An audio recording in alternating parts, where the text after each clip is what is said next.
Hello everyone, welcome to Design Dreams. In this tutorial, I'm going to be teaching you how to make pixel perfect calendar component with Autolayout in Figma. Right? To begin, I'm going to need some text, which is by pressing T, I'm going to type in 1. 1 is the representation of the date unit. Okay. And to next up, I'm going to make an auto layout out of it by pressing Shift A. Shift A, you press the auto layout, and then I'm going to fix its height and width and make it 42 pixels. Okay, 42 pixels each, so that we have a button which is 42 pixel wide and 42 pixel in height, so that it's accommodating to fat fingers. Fat finger is a concept in UX UI where you need to be accommodating users with fat fingers. Okay, so that if they click on a button, the next button adjacent to it should not be clicked by mistake. Okay, so this is why the minimum recommendation is that you want to make your buttons at least the size of 42 pixels. We take that principle and moving ahead into making our button. My text is slightly towards the left aligned. I'm going to make it middle aligned so that we have a proper frame. Right, it's currently my frame name is frame 1. I'm going to call it date unit and give it a fill of white, and then I'm going to press Ctrl Alt K to make a component so that we can reuse it and make some edits as we require them when this unit is populating our entire calendar. Right, let me just drag a copy by pressing Alt and dragging it. I've got an instance of my date unit. Now I'm going to press again, I'm going to make another copy of it. Okay, and then since I have two copies, I'm going to press Shift A to make another auto layout, and let's call it date row.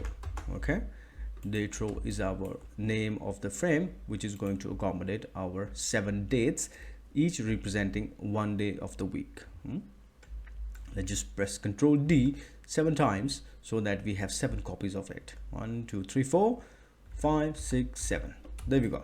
So our first row is now complete. Excellent. And then simply just Alt and drag a second copy and select these two and press Shift A. So now you need 7 of these at the bottom as well. So you click one of the rows and press Control D. Control D is the shortcut for duplicate, and that's how you smartly duplicate stuff. 1 3 4 5 6 7. Right, so we have a basic frame of the calendar. Pretty neat stuff, huh? Pretty neat stuff. And second, now what I need to do is I'm going to come back to my component, and here I'm going to make a second instance representing the disabled 8 dates for my calendar.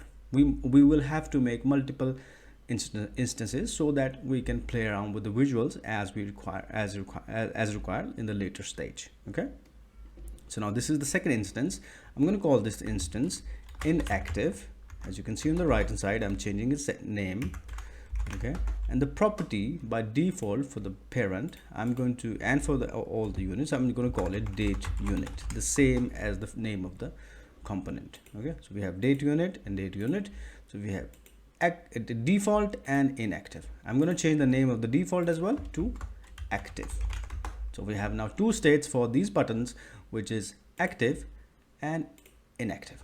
Right, so now I need to make some of these dates inactive and some of these active, representing that these dates are from different calendar month. Okay, to duplicate, all I need to do is see some impressions, see some other representation of the calendar. To do that, I'm going to come to my calendar on the Microsoft, and I'm going to press Windows Shift S to take a screenshot. Okay, so that we don't have to come back to it again and again, and then just paste it here. Okay, so that I can see which date needs to be inactive and which dates need to be active. So the first date, I'm going to double click and make it 30.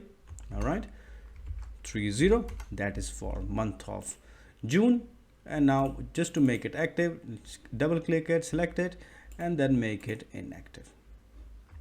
Since this is not changing because we have not changed the styling, the visuals of the inactive, since I've done it now, you can see it is now inactive. So how many dates do we need? We need first at the bottom row, we need all the dates to be inactive and last 3 as well. So let's just select 1 2 3 4 5 6 7 double click 8 9. So we're going to quickly make them inactive as well, and there we have it.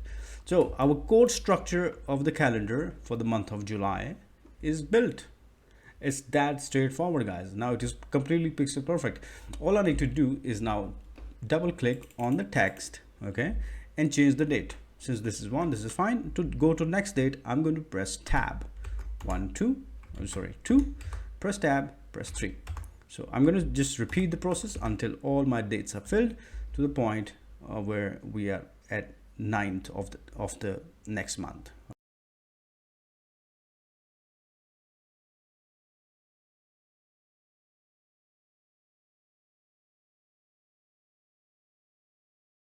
So here we are, guys. It turns out I had created one extra row and therefore my dates were over exceeding. Okay, so I've just double clicked it like that, like this way. I've just double clicked my row and press delete, and it was deleted. Let's just bring back the default stage. So now first, our calendar format is for July is complete. Now what I need to do is I'm going to add another row on the top by pressing Ctrl D.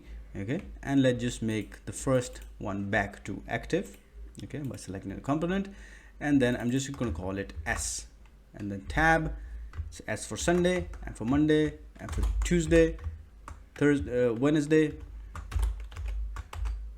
Thursday, Friday, and Saturday. And we're gonna make all these bold as well. So just to select the text, I'm going to press Control and Shift and select all the text within the frame. Okay, and Control B to make it bold. So there we have it, guys. So our calendar is now taking its shape, and now again I'm going to make a duplicate of the row to add my month. So out of these, for now, for this row, I only need is 3 of these. Okay, one for the left arrow, one for the right arrow, and one for the month. So I'm going to delete all the rest 4 of these. I just delete it, and this one we're going to call it July. Okay, July, not to worry about the positioning. Select your unit, and then coming into its settings at the width, we're going to do fill container, right? So as you can see, our calendar is now looking much neater. So I need to add 2 more different instances of my unit that represent my icon, okay, left and right icon. To do that, I'm just going to come to my calendar date unit components and make a variant and import an icon by going to my plugin called content reel.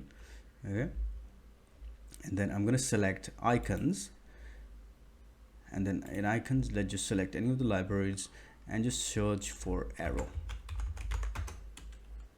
Sorry, I got the spellings wrong. Arrow. Just look for chevron maybe. Yes, I think this arrow should be fine.